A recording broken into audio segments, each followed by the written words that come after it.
The dust has settled on the 2024 NFL Draft, and teams are plunging into their offseason programs. Joining us to give his truly unique insights is the VP of Football Analytics for Sumer Sports and former consultant to the Dolphins and Ravens, Sean Clement. Let's light him up.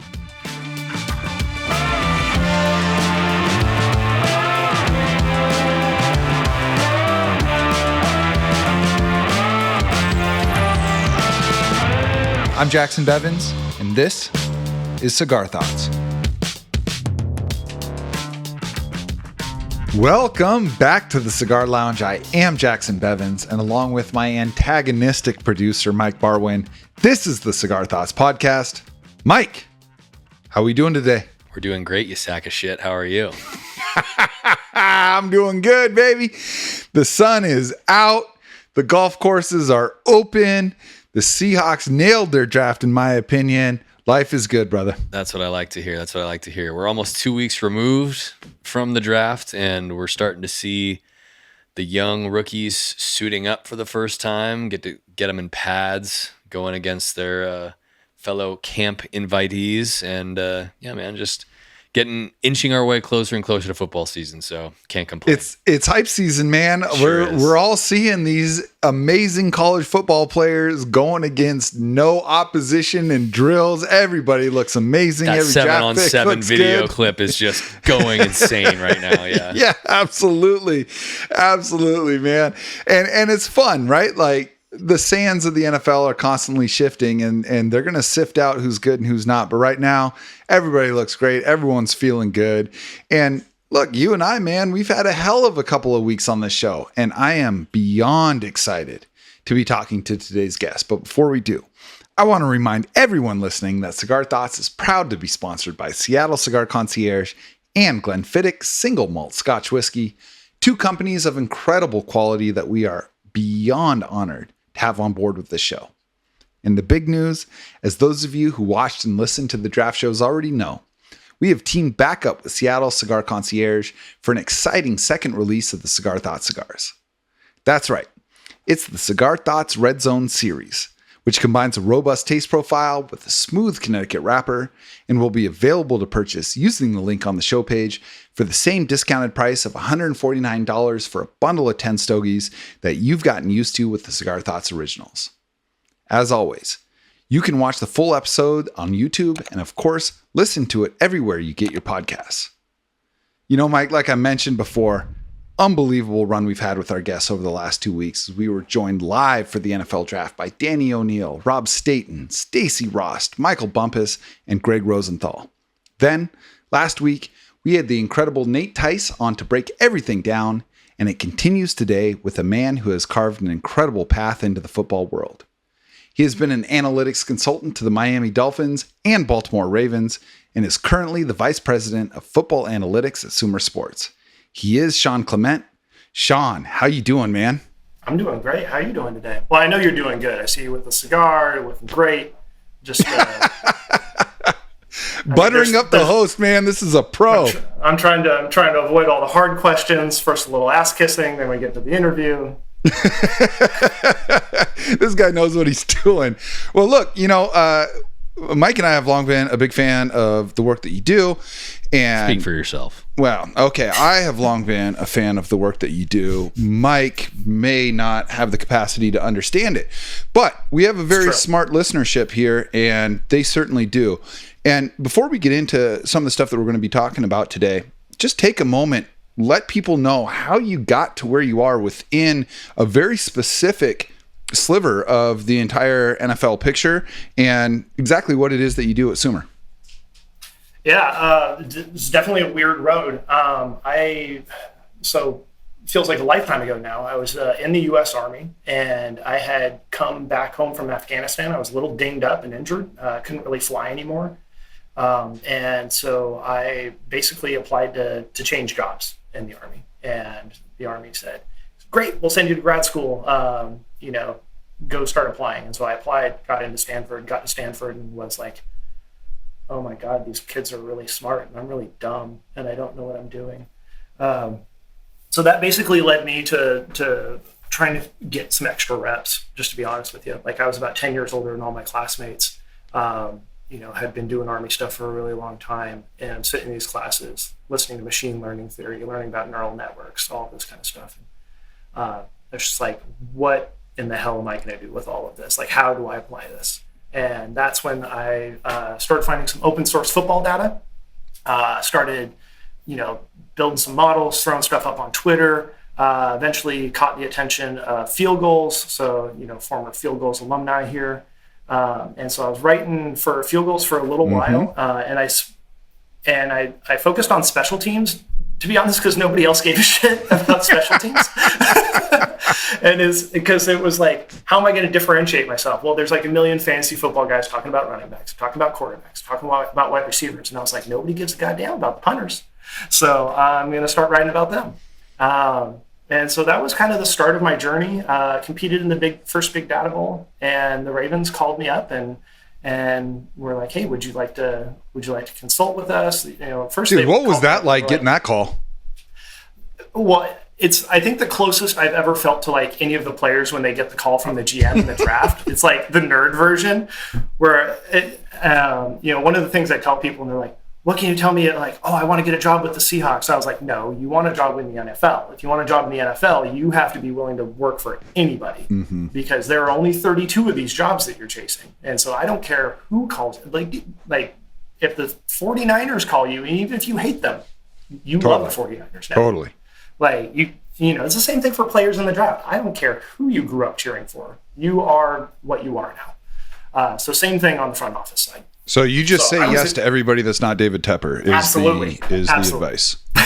I mean, I would say anybody. And the funniest part, when I was negotiating with the Ravens, they're like, oh, what do you want to get paid? And I was like, paid? Hopefully you said a big number. Well, I was like, oh, right, you're going to give me money to do this. So it was a really cool experience. I loved my 2 years there. I got to go to Baltimore a couple of times, working on draft stuff, just working with everybody there. Just a first-class organization. You were there during the first Lamar MVP year, right? I was, yeah. 2019 and 2020 seasons.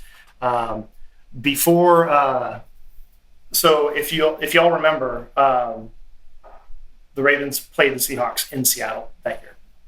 And I know Mike remembers because him and I were texting back and forth. I was there. Yeah. Yeah. He was calling me all sorts of vulgarities, which I'd had a couple of drinks. Love language. Well, it only makes sense. It speaks to your character. That's true. But before that game kicked off, I was talking to my family, and my grandma called me up, and she was like, "So who are you cheering for this weekend?" I was like, what are you talking about? Who am I cheering for? Like, the Seahawks haven't sent me a check yet. I'm cheering for the Ravens, baby. Oh, that's great. Well, Army, Stanford, Dolphins, Ravens, VP of Analytics, not a very impressive resume, and I'm definitely not intimidated at all. So this should be a pretty easy one here. Look, man, there is so much that I want to talk to you about, but let's start with the Seahawks draft class and just blank check here. Tell me what your impressions of not only the class that they ended up with, but their approach to this particular draft. Yeah, so there's all sorts of things you could say about like, oh, should they have taken this player or this player? But really, what I think the Seahawks did well this draft especially is they took the right sequence of positions in the right order. Like going into this draft, we knew that there were basically 2 defensive tackles that were first or second round talents, and that was basically it. The rest of the tackle class, and that's Murphy and Newton. Yeah, you knew that those 2 guys were going to go somewhere in the first 2 rounds. There had been some whispers about Murphy like as early as the first part of the first half. But then there were also some whispers about like, oh, well, does he have off-field issues? And so then there's all that kind of weirdness on like, well, where is he really going to land? It falls to the Seahawks at 16. They pull the trigger.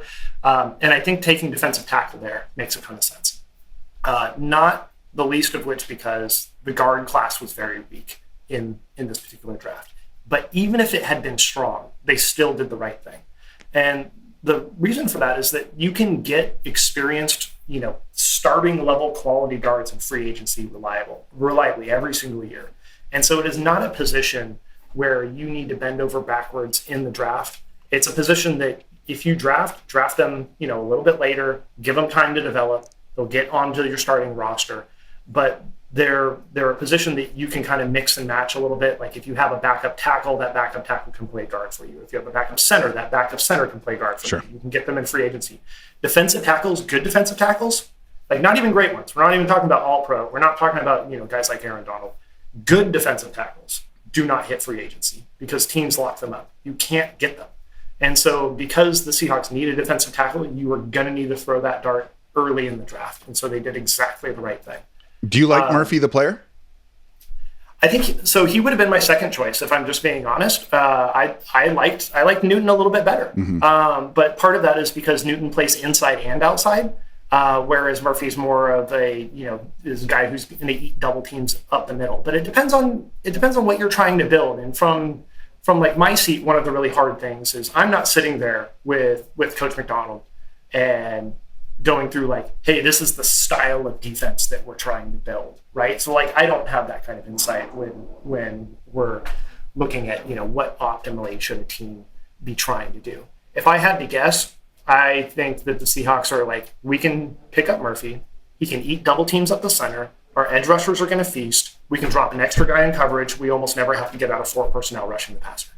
Like that is, in my mind, probably where they're headed with that pick. Because they want someone who's going to be able to help them stop the run, but the primary threats for the run within their division tend to be to the outside, especially with Christian McCaffrey. And so they just need somebody who's solid and stout up the center who can take on more than one block. And Murphy's that dude. So we like the pick, even if not specifically the outcome that if it was you turning in the card, maybe not the same name, but you're good with the process. Yeah, with that process. First pick. Great process. When you were looking at the tiers that was available, and one of my big takeaways from this draft, and I do want to get your thoughts on the draft as a whole here in a minute, but one of my big takeaways was it seemed like the trade down market wasn't there in the top 20 picks the way that we're used to. And I think it's because teams were just looking at all the quarterbacks and tackles and receivers getting pushed up. And they're just saying like, there's a lot of players here that would normally, be top 10 conversation guys that are going to be available, 16 through 22. You got to think Seattle probably at least looked into moving back, but looking at the guys who were there at 16, are you thinking like, oh man, it sure would have been nice to have moved back, or stick and pick Byron Murphy, feel good about it, keep it moving? No, you don't have another pick till 81. Yeah, it depends so much on like how far back we're talking about, because you really look at. And I guess that's my question. How for you, how far back would you have been willing to go? Because to me, it was like 22. Yeah, I'm probably at 20 where the Steelers were, but that basically exploded once 6 quarterbacks came off the board in the beginning of the first, right? Because if Pittsburgh was going to trade up, they're taking a shot at quarterback. Once those guys are gone, the market softens. And then it's like, okay, well, you may get a little bit, but you're sitting there at 16. There's only been 1 defender off the board. So like, as long as you weren't going after a wide receiver, you could very likely get the top guy on your board. It was also kind of a weird draft class because there was a lot of really good defending talent still there at the middle of the draft that was like basically all of the top guys had some sort of concern with them, right? Like Latu has the neck concern. Right. Dallas Turner has injury concerns. Byron Murphy has, on-field effort concerns, depending on which scouting reports you read. And so then it's like, okay, well, you can get a blue chip level talent that as long as your locker room culture can handle in someone like Byron Murphy, then you probably are working with something really special. And maybe you're a little bit more okay with that type of risk appetite. And the Seahawks have been traditionally fairly, not risk averse with guys who have, not culture problems, but they're not afraid of taking those guys necessarily. And you don't incur the risk of injury, because injury is a really tricky one. Hard to predict, can end a guy's career very quickly. Yeah. It's something where like the risk is so high. I think one of the things that fans tend to underestimate is the failure rate of first round picks, right? And even second round picks, right? In my opinion, is something I said during the draft. I don't know if there's a bigger delta between actual value and perceived value among fans as a second round pick. Right. Just because of hit rate, right? But we all want it, oh my gosh, we traded a second round pick. We don't have it. Well, you have Leonard Williams, man. Like, I'm good with it, right? Oh, we can't pick again till 81. We're going to look back in 3 years and half the second round. I mean, if we're talking historically, 65% of second round players aren't going to see a second contract with the team that drafted them, right? So I was more okay with it, get the sure thing with Williams, but then they wait and players that I like just keep getting pushed back as we see this incredible continuation of the push for wide receivers and tackles in the second, third round. You get to number 81. We couldn't believe Christian Haynes was still there. You mentioned guard as a position to avoid early on. How did you feel about them making that selection at 81? No, I mean, Christian Haynes in the third round that's where I want to start taking starting cards, is the third and fourth round. You take projects in the fourth, fifth, and sixth, but if you want a starting solid guard, multi-year college starter type of guy, this is where you take him, is the third round. And that's, pretty much exactly where we thought he was going to end up going.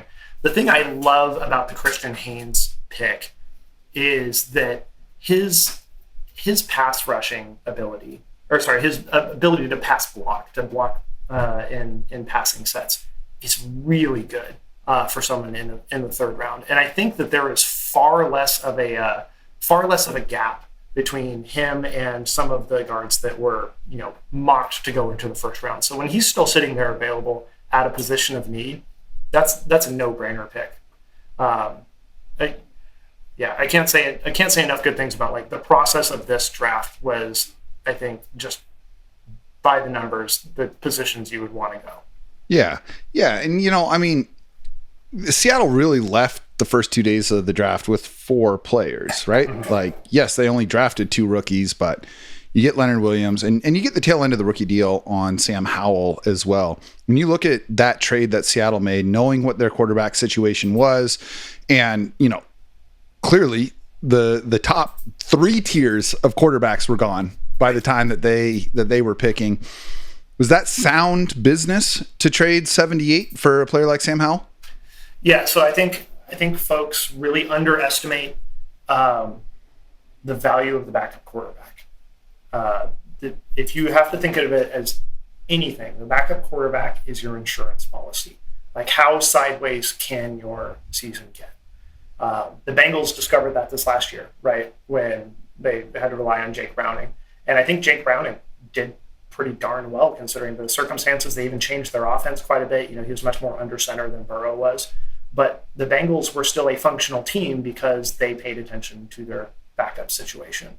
Same thing with a lot of the Seahawks teams. And for years, Russell Wilson was not someone who was missing a lot of games. But in times when Tavares Jackson did have to step up, he did well because they had a legitimate backup quarterback. So I'm totally fine with a pick swap for someone who was thrust into a starting role with a franchise that was still in a rebuild, which means he's gotten a lot of reps in high pressure situations. This is a kid who's going to come into a game if Geno goes down and gets hurt, or even, if, God willing, playoffs are locked up and you just need Howell to get some reps. Like, this is still a guy who can win you a game.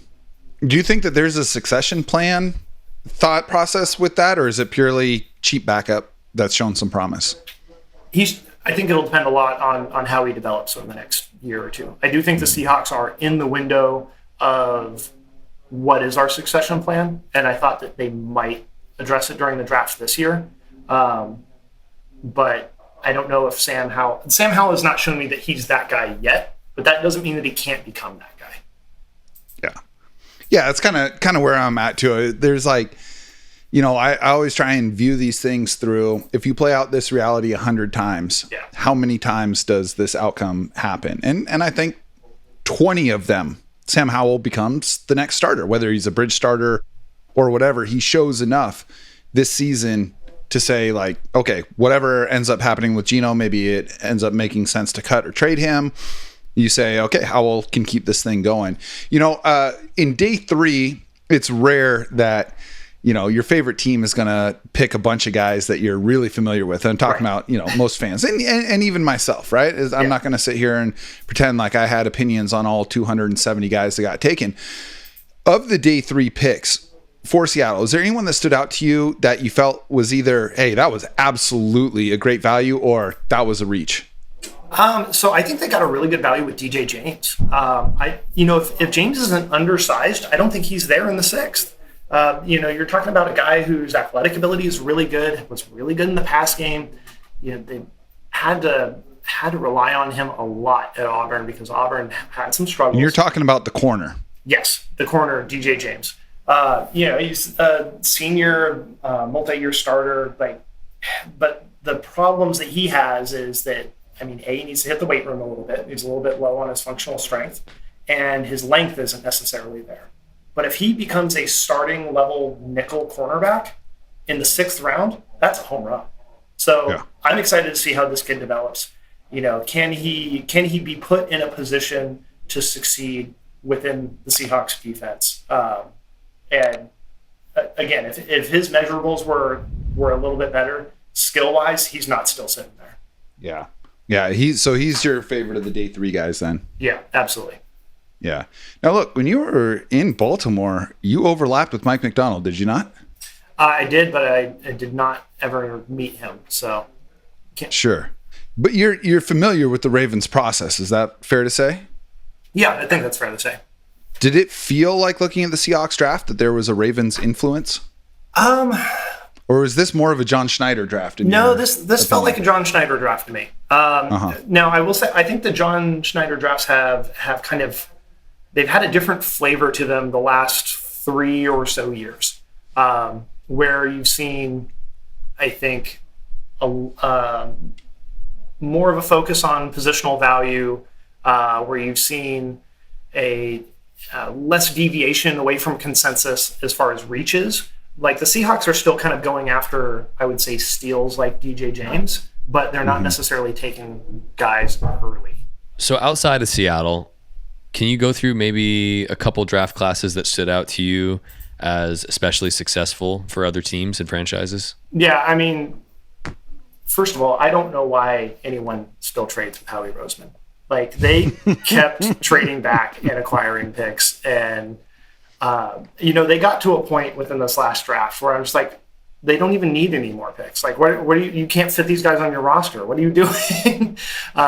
It almost seemed like they were doing it for sport at that point. And so I thought the Eagles draft was really interesting.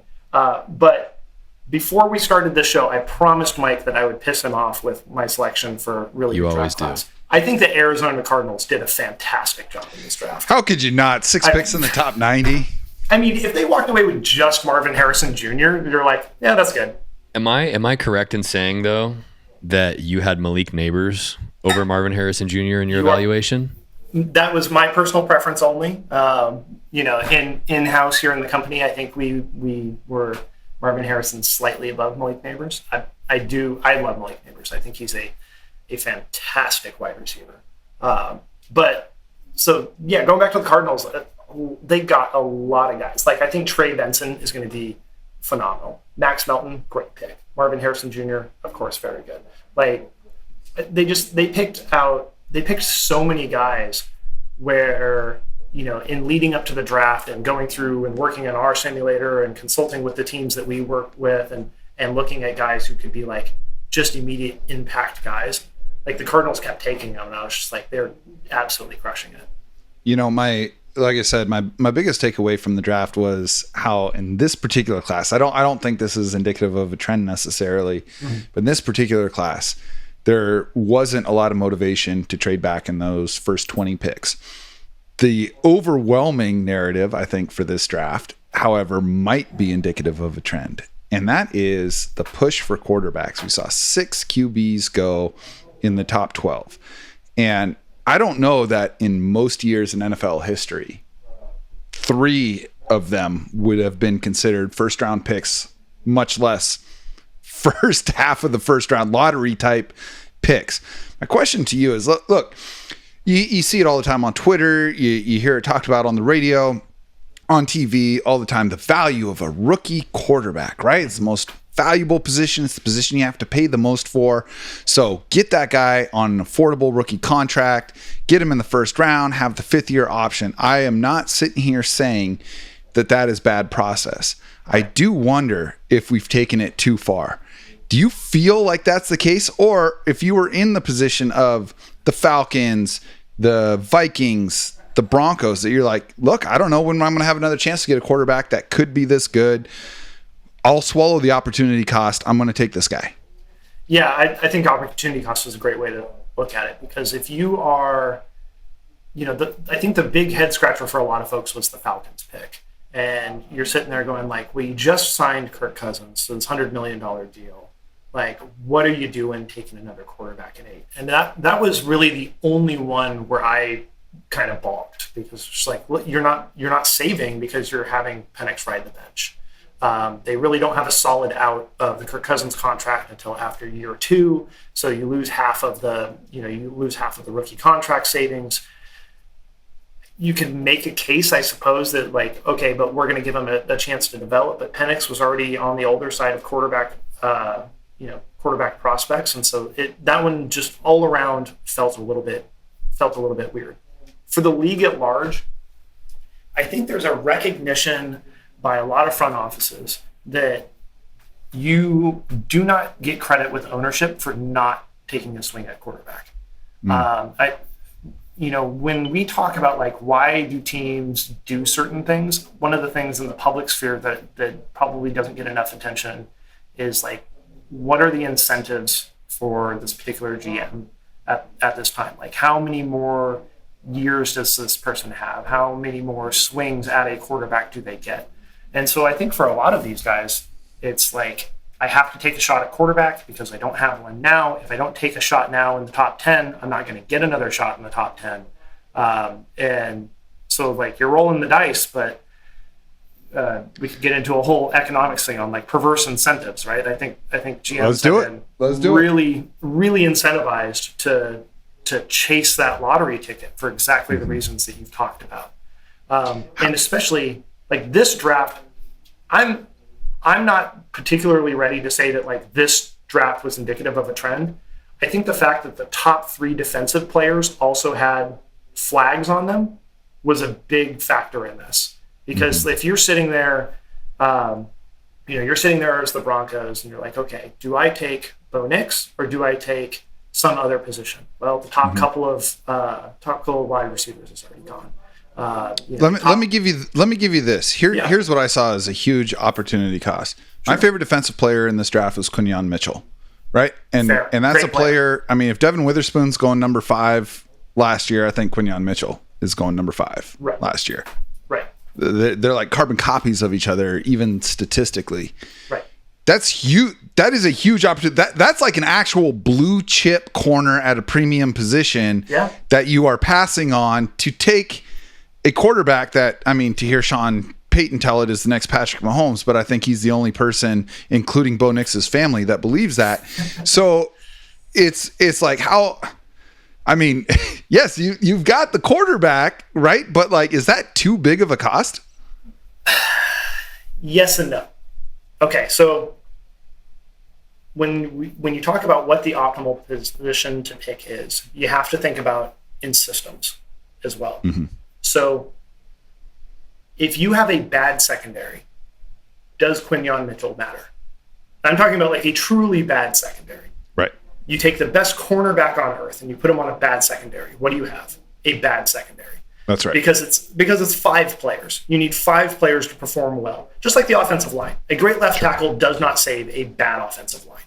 And so I think if there's anything teams are wising up to, it's situations like that where it's like, look, one offensive lineman will not save me. One cornerback, one safety will not save me. If I have to rebuild my coverage unit, I have to rebuild the whole thing. And so then if you're a team that, is 1 player away in your secondary, or maybe 2 players away, like the Eagles who took them at 30, then you take the swing at him and you're like, we're going to take a corner up high. This is our guy. Let's go fix our secondary. if you're a team that's drafting in the mid first and you've just got holes everywhere, and there's a position where like, I really need 3 guys before this unit is good, versus I can take a lottery ticket at quarterback, and if it hits, like, I probably get an extension. So that leads me into my next question, because I'm very curious about this, and like, I don't need an exact number, but just an estimation, and it doesn't necessarily even have to be this year, but yeah, I mean, you work with front offices.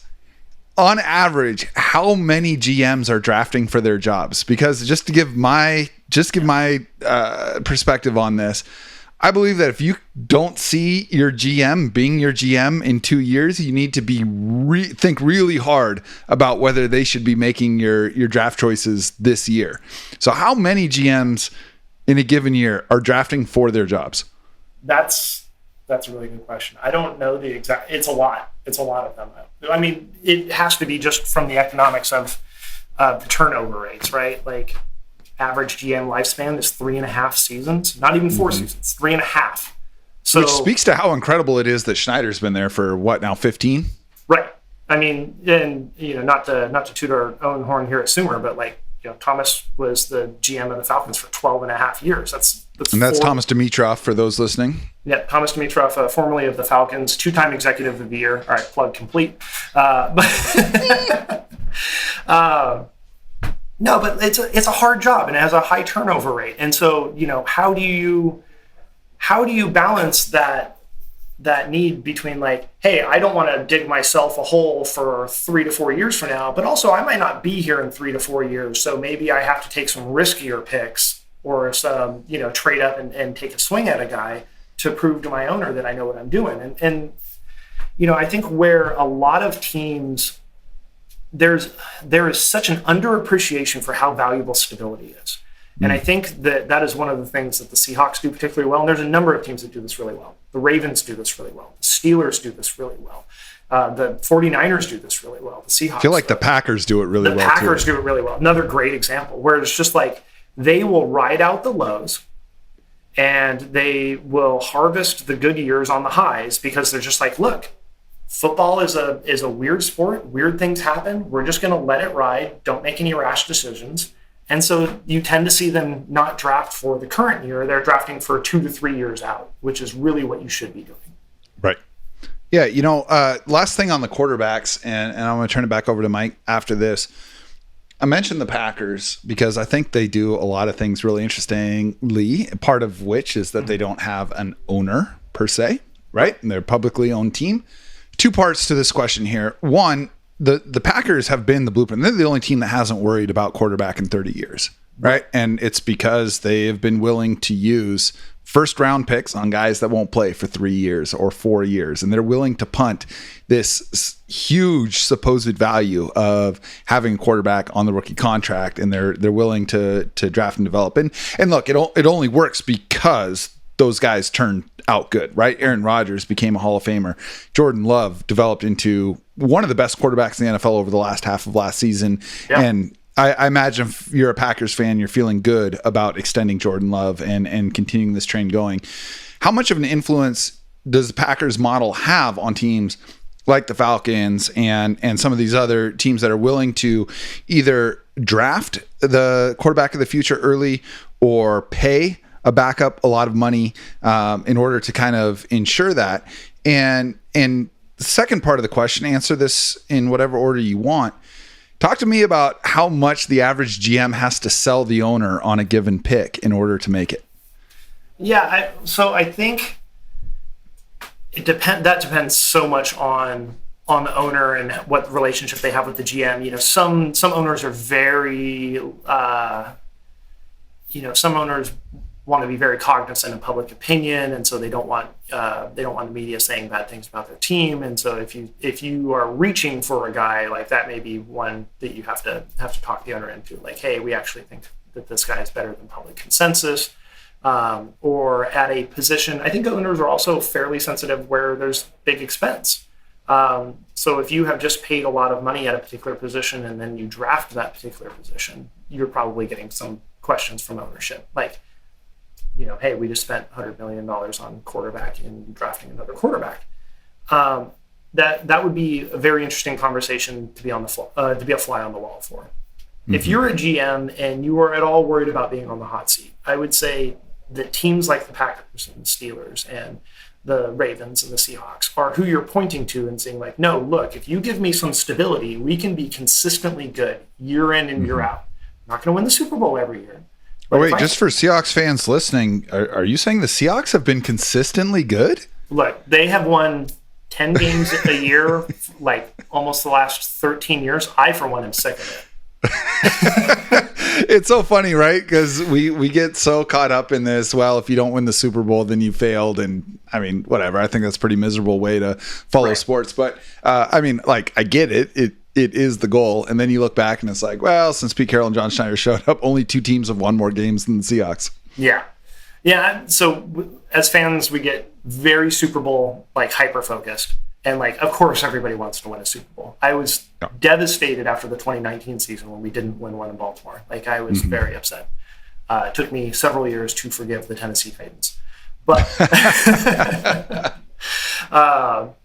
but at the same time, like, I can look back on that year and be very proud of what we accomplished, right? Like, that was legitimately a very, very good team. And I think Seattle has had a number of those years where if you step back, you know, from even as a fan, but as a part of that team from a dispassionate standpoint, you're just like, look, this team won 10 games or more year in and year out, year after year after year They had a chance every year. Had a chance and beat some very good teams who then went on to win championships.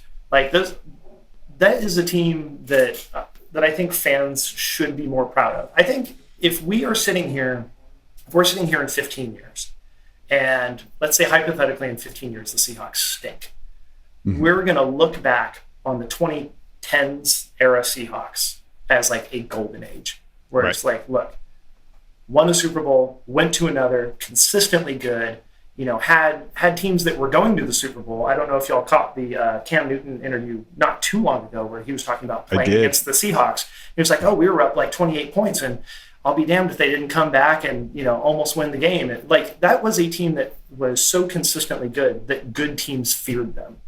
To me, that's success. If good teams fear my team, then I'm happy. So if you are right around that, like, wild card caliber of roster team in totality, that's kind of like a purgatory, you know, when you're drafting in like the early mid 20s year in and year out, which is harder to find blue chip talent. Yeah. Where do you think, I guess, the threshold is in terms of confidence in your ability to win at the highest level that you decide like, okay, we need to not necessarily tear it down to the studs, but go through like a retool like the Seahawks did, where we take a step back and make a calculated move to get worse in an attempt to get better? Yeah, I mean, that's a hard decision to do because nobody ever wants to get worse, especially in these buildings, right? Everybody in an NFL building is hyper competitive. Like, that's another thing that I think gets lost on fans. Like, think of the most competitive, annoyingly competitive person you know. For my wife, the answer is me. But for like the most annoyingly competitive person you know, everyone inside that building is that way. Like, they're all hyper competitive to the nth degree. And so, like, it becomes very funny to me when you hear people like, oh, we should tank. And it's like, nobody in your building, like, you get punched in the face if you suggested tanking. Like, nobody in this building is going to want to do that. But at the same time, it's like, okay, do you make some calculated decisions to let some talent go, harvest some comp picks, maybe trade away some veteran guys for some more picks, get younger, and then try and retool? Seahawks have done some of that. Thankfully, they haven't really traded away a lot of talent other than Russell Wilson. But like, they haven't traded away DK Metcalf, for example, who could be another. Oh, are you not in favor of trading the best player on the team? I'll be honest. So it depends. If the Seahawks, you know, let's waive our. I mean, look, everyone has a price. I get that. Right. I mean, if the Seahawks had somehow convinced the Patriots to trade out of number 3, and part of that cost was DK Metcalf, but it meant that the Seahawks had conviction that, like, they found their guy at quarterback. I wouldn't have faulted them for that decision. Sure, I'd probably make my peace with that trade. Right. I don't think that's realistic, but barring that kind of calculus, it's probably a bad move. right? Yeah. Like, and if you are, because wide receiver is so immensely valuable, and DK Metcalf is a blue chip player. Like, you don't trade away like best player on your team, blue chip talent at a highly valuable position, unless you're going after blue chip talent at an even more valuable position. So barring going after a quarterback, there's no reason to trade. Yeah.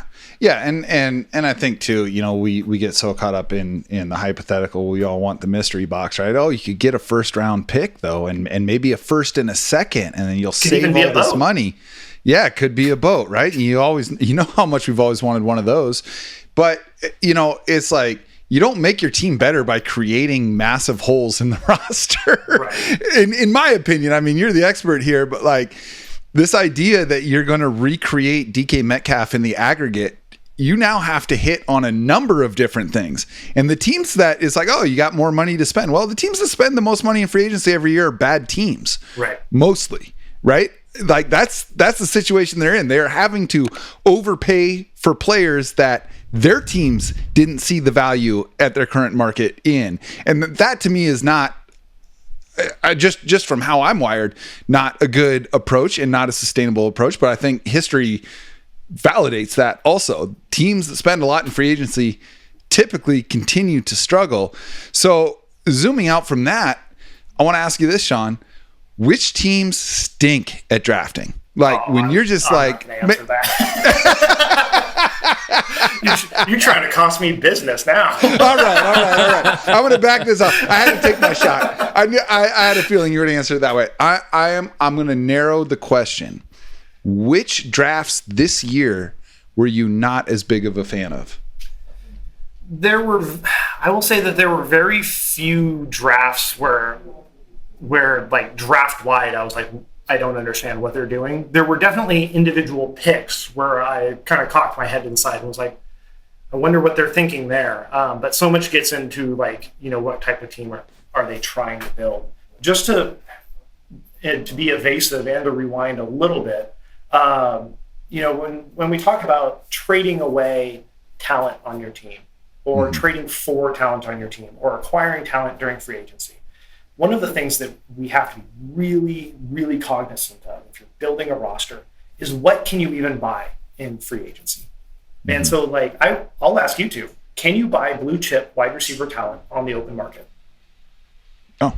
No, you can't. Nope. They never make it. They never make it there. Right. Edges don't make it. Defensive tackles don't make it. Precisely. Quarterbacks don't make it. Precisely. If you want blue chip running backs though, those guys. Ooh. Running backs and guards, baby. All right. Oh man, that's the bread and butter right there. Off-ball Salt of the linebackers. earth. But that's precisely my point. If you want Justin Jefferson, you not only have to pay Justin Jefferson, you have to pay for the right to pay Justin Jefferson.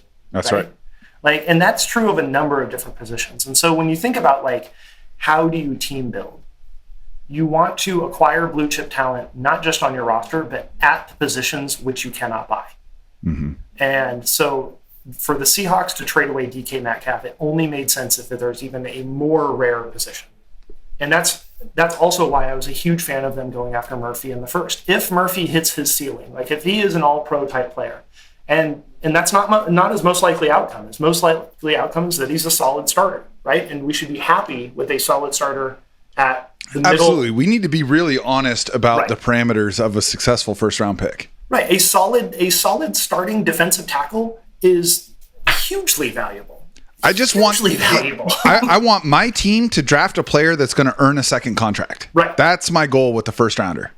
Amen. If Byron Murphy is second contract worthy for the Seattle Seahawks, they nailed pick number 6. Yes.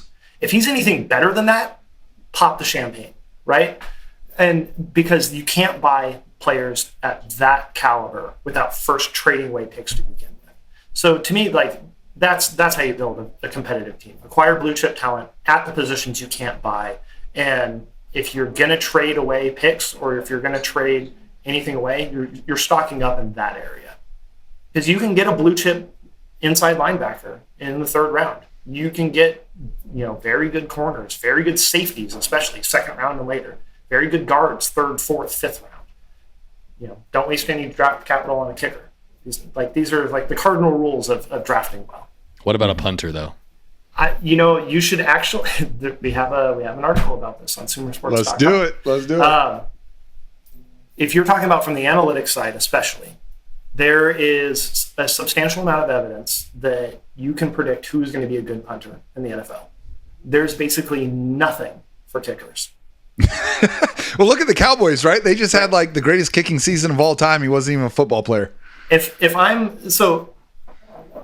Seahawks kind of did it in an unconventional way. Maybe not the way I would have done it, but I like generally the thought process. Let somebody else burn the draft pick, wait a couple of years, see if he's good, pay him. Because kickers do hit the free agent market. Mm-hmm. Or if you're a team and you need a kicker, there's guys in the UFL nailing 58-yard kicks. Like, I'm bringing that guy into camp. Draft pick, the hell with that. Give me that guy. I'm saying I'm holding tryouts with the local MLS team. Right. Which is essentially what the Cowboys did. Right? Like, what the hell? Why not? Come make $800,000, bro. Right? No, there's basically no evidence that we can predict who's going to be a good place kicker coming out of college, which is hilarious because that was like the very first thing that I started digging into in analytics. Punters, though, you can get a good punter. Seattle has a pretty good punter. Good punter. Pretty good. Pretty good. Yeah. Is a punt? Do the analytics say that a punter is more valuable? Like a great punter is more, or let me say this, because the predictability is higher. Mm-hmm. Are you comfortable spending more, whether it's in draft capital or free agent money, on a punter than you are on a kicker? It's not a lot more, but I would say yes. The punter performance is fairly stable year to year, and so you kind of know what you're getting. Like Michael Dixon is pretty consistently good year in, year out. By the time that we knew that Jason Myers was basically an average NFL kicker, he was like 5-6 years into his NFL career. Whereas we knew that Michael Dixon was an above average NFL punter in like year one. Like game career. One. Right. And so like you know earlier, there's a lot less uncertainty. The hard part with punters is that so many punts themselves are suboptimal. And so then it's like, okay, well, should you be paying this much for your punter when you shouldn't be punting as much as you are? That gets a little thorny. I was really hoping we'd go there. Talk to me about punting and how often you should do it, because I'm of the mold that if your offense is even average, you should be going for it a lot on fourth down. Yeah. So if you are a bad team playing a good team, the only way you're going to win is to increase the variance in the game. Oh my God! You want some uncertainty. Preach. But the thing that people are worried about, both fans and I think this eats at some coaches in the back of their mind too, is that like if you expand the variance, there is a bigger chance that you're going to lose badly, even if there is a bigger chance that you might win. And so you have to be willing to ride the lightning if you're a bad team and you're looking to beat a good team. If you're what I find fascinating is there are teams that I kind of call analytical liars out there. And the Chiefs are one of them, where the Chiefs will make bad fourth down decisions all year until the playoffs, and then they will sucker punch you on 4th and 6 because they know they're good enough to not show you their cards until the playoffs. So you're saying it's intentional? It's intentional that they will. That's incredible. That they're like, we're going to do the suboptimal thing all year. No, and we're not going to show you anything on tape. And now we're in the AFC Championship, and I'm going to rip your throat out. Like unreal.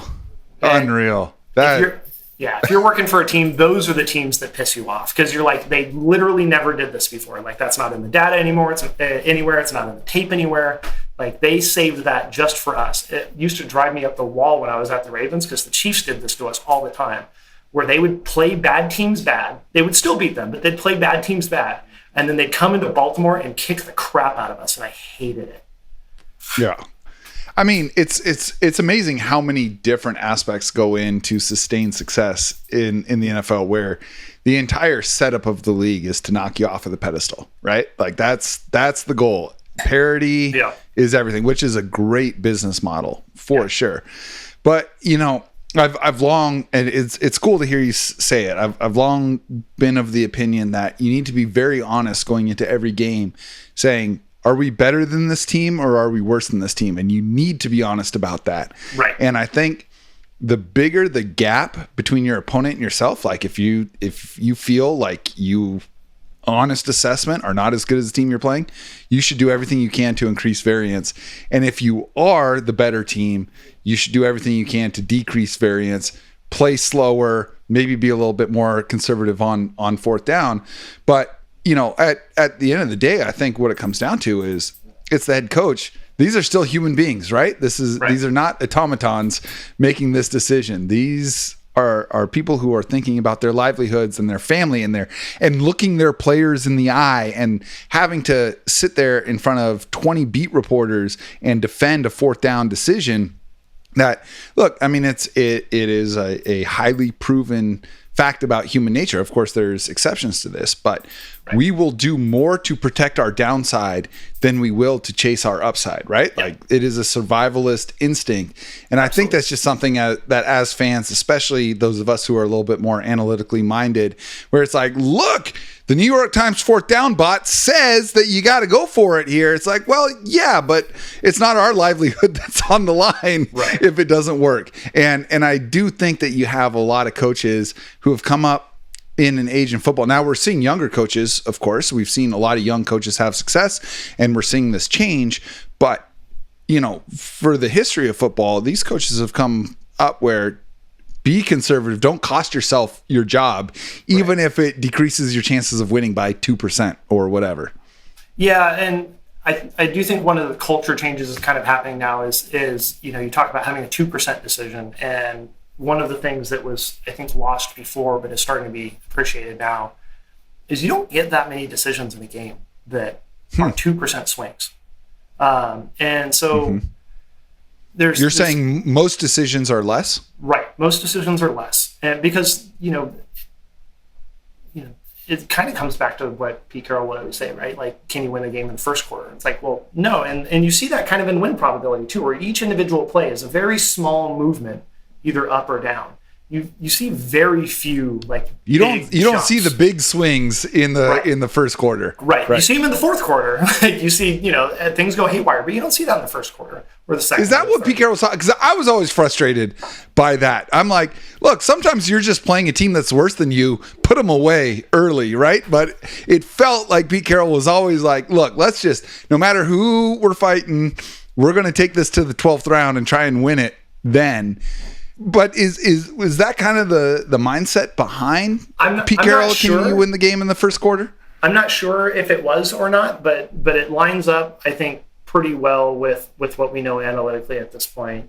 You know, one of my big complaints about Pete Carroll back when he was coaching was just like, Pete Carroll is exceptional at the hardest things in coaching.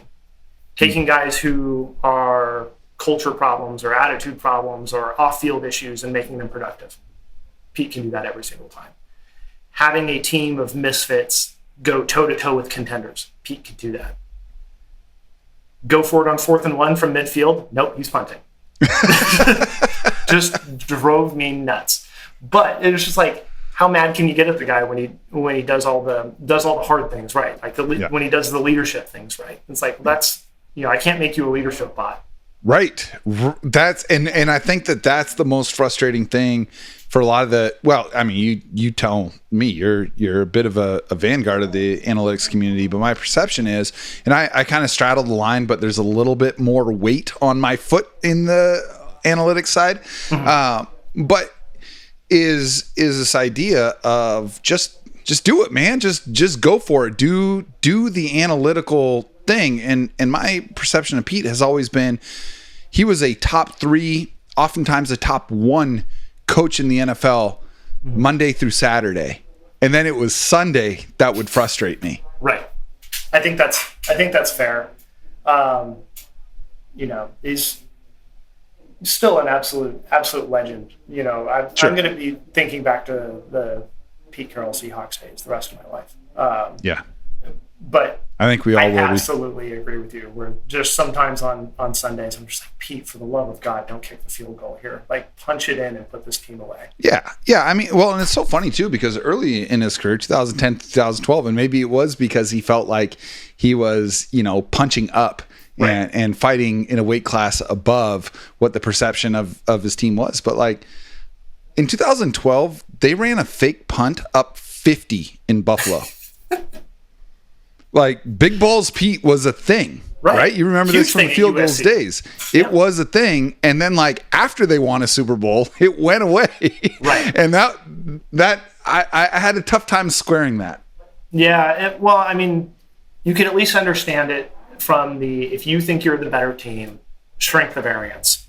Yep. And so it's like, we're going to grind it I get out. that. We're going to make you earn it. And we know we have explosive potential, and if we need to in the fourth quarter, we'll come roaring back and punch you in the throat. I understand it. I don't agree with it. I would rather put a team away, personally. Yes. There is Well, we definitely saw the Ravens do that to Seattle. I mean, like this past year, the Seahawks were 5-2, the Ravens were 5-1. It was this heavyweight matchup. Top two defenses in the NFL by some statistical measures. Mm-hmm. And then you got in the ring and you saw that, oh no, these are two completely different weight classes, right? Yeah. Like, and that's where it circles back to being really honest about how you match up with the team that you're playing. Yeah. Well, yeah. Early in the season too, to be honest, it's hard to tell what weight class you're in until you get punched in the face. Sure. That's fair. And, 5-2 can be deceptive. 5-1 can be deceptive as far as like depending on who you've played. I also think didn't Josh McDaniels start out 6-0 as an NFL head coach and then miss the playoffs? Something like that. Hey, with the Eagles, 10-1 was deceptive. Yeah, I mean, we saw the Steelers start off 11-0 one year, and they were complete frauds. I do get your point, Sean. Yeah, it's definitely tough, and that's why you need advanced analytics, because sometimes the win and loss column just doesn't tell you that whole story. Right. And 17 games is just not a very big sample size. You look at Major League Baseball or NBA basketball or NHL hockey, you got 80 to 162 games. Like that's a large enough sample size to reduce variance, right? But 17 games, man, a lot can happen. Yeah, I've said many times that football is not a big data sport. It is a small data sport. It is something where you have to have subject matter expertise to do anything well, whether you're talking about, the draft, game planning, whatever it is, because if you are trying to use, just what you have on the data side, you just don't have enough. Baseball, totally different ballgame. By game 162, you know who the Mariners are. By game 17, you maybe have like a 35% idea who the Seahawks are. That feels so accurate. Look, I got one more question. I got 10 more questions that I want to know your perspective on, but one more for the show. And this is something that I think has become a bigger part of the larger football conversation. And another one where I wonder if the pendulum has maybe swung too far. Mm-hmm. From your perspective, how big of a gap is there from, a team that is fully on the side of positional value when it comes to drafting or spending in free agency? Yeah. And a team that is, nope, I want the best player, right? I don't care about position. I want the best player. And, look, you look at what Brad Holmes has been doing in Detroit. I mean, you talk about heat checks, right? Like this guy has just been pulling up from the logo for 3 years, and he's, he wore a t-shirt that said positional villain, right? Because he's getting hammered for taking Jahmyr Gibbs at 12 and an off-ball linebacker in the first round and all of these things, right? But, maybe they're on one extreme, but like it's also kind of worked out for them. And so I wonder from your standpoint, one, how big is the gap between the team that's all in on the best player? I mean, and you go back to, the Minnesota Vikings creating the Cowboys dynasty by trading an entire draft for Herschel Walker, right? A running back. We saw running backs go in the top 5 consistently. I think not that long ago, less than 15 years ago, we saw like 3 running backs in the top 5, the Cadillac Williams year, right? So we've seen a swing now heavy to the other side. Are there certain players where you're just like, look, I don't care that they're a running back or an off-ball linebacker or a guard. They're so good, I'm taking him. Or is there a point where it's like, look, before this point in the draft or before this point in my spending in terms of percentage of the salary cap, I'm not even looking at these positions? Yeah, I think the gap is narrower now than it ever has been. Where you have teams that even if they say best player available, they don't really mean it. If the best player available in the entire draft was a punter, would he go in the top first round? Right. No. Right. Like not even Brad Holmes makes that deal, right? I think that each team kind of has like an acceptable list of positions in which they're willing to draw BPA from. And that list of positions, like that's where you get into positional value arguments. You know, the Ravens are very best position available type of team, or sorry, best player available type of team. And they don't concern themselves a lot with positional value per se. But, and you have, you know, I don't know if it speaks to what the Seahawks are going to be doing going forward, but in this particular draft, they were very much a good mix of positional value and best player available. But yeah, the draft kind of fell to them though. It did. It really did. So hard to suss out on that side. But I think the gap is a lot narrower than you think. And the Detroit Lions are probably the extreme example. It also depends on how teams are using their analytics staff. So a lot of people kind of conflate, you know, heavy use of analytics and heavy emphasis on positional value. But two of the teams that we just talked about have a really big emphasis on analytics and don't overvalue positions. And that's the Ravens and the Lions. Because for those teams, I think how they are using their analytics groups is less of, hey, tell us what positions to take, and like make the bets that we do place on these players more certain. Like if I'm going to take a swing on Jahmyr Gibbs, like help me know that bust rate is smaller. And if it's not, then that's how you change their mind. Same thing with the Ravens, in my opinion. It's not like, oh, we have to take a wide receiver here because that's what positional value says. It's like, no, like make me more certain in differentiating my top three players. Because like you don't see a lot of safeties go in the first round these days, right? But they used pick 14 on Kyle Hamilton, right? And that appears to have worked out, right? He seems pretty decent. Yeah, I think that's safe.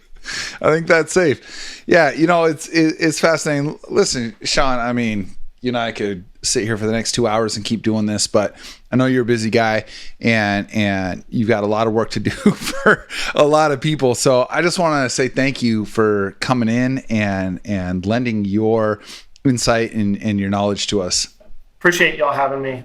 It's been a lot of fun. And for anybody, you know, looking for some articles to read on why teams do what they do, or just looking for some, you know, stats on their favorite NFL players, head to sumersports.com. It's like field goals, but for everybody. I love it. Last thing before you get out of here, where can people find more of your stuff specifically? I'm mostly on Twitter at Sean from Seebeck. I will probably start writing some articles this offseason now that things have kind of slowed down a little bit. We were pretty hair on fire busy getting. I bet. I work on most of the behind the scenes stuff, so working directly with teams, not on the consumer facing stuff. So hopefully have some articles out this summer that people will find interesting.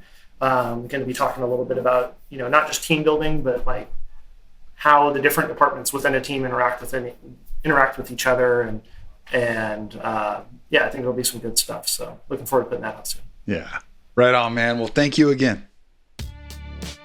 All right, y'all, that's going to do it for today. A huge thank you to Sean for blessing us with his brilliance. As always, you can find Mike and I on social media as well. I am on Twitter at @JacksonBevins. That's JACSON. Remember that no K is okay when spelling my name. Mike is on Twitter at @MikeBarwin, and the show itself is @Cigar Thoughts. You can catch full video episodes on our YouTube channel @Cigar Thoughts, and find the rest of our socials at cigarthoughtsnfl.com. As mentioned previously, this episode is brought to you by Glenfiddich Premium Single Malt Scotch Whiskey. Y'all know I'm a huge fan of their lineup, and we are thrilled to have them on board as a sponsor of the show. If you're watching on YouTube, you've seen me enjoying a glass of their 15-year Solera cask. If you want a scotch that combines an initial kick with an incredibly smooth finish, then Glenfiddich is for you. And one of the great things about a great scotch is how well it plays with a good cigar. And speaking of, we do have our own special release of cigars that you can purchase at a terrific price as a listener of the show. The release of these Cigar Thoughts Stogies has been successful enough for us to continue offering them for the low price of $149. That's right, only $149 for a bundle of 10. As many of you know, we partnered with one of the most prestigious cigar manufacturers in the world to release these official Cigar Thoughts cigars, which you can order directly from cigarthoughtsnfl.com. Just follow the link on the show page to get these easy-to-smoke stogies rolled with 13-year aged premium Dominican tobacco leaf, or hit us up on Twitter or Instagram and we'll send you the details directly. The cigars come with a Boveda humidification pack and a Mylar storage bag to make sure they stay fresh whether you have a humidor or not. Of course, you can listen to this show and read every article at fieldgoals.com. And if you're listening on Spotify or Apple Podcasts and you like the show, drop us a 5-star rating and leave a quick review. Thank you to all of y'all listening for your continued support of the show. We know you've only got so much time for podcasts in your life, and it is an honor to be a part of that for y'all. Please know that by sharing this show on social media and with your friends, you give us the juice to keep making this happen. We'll be back soon, but in the meantime, onwards and upwards, my friends.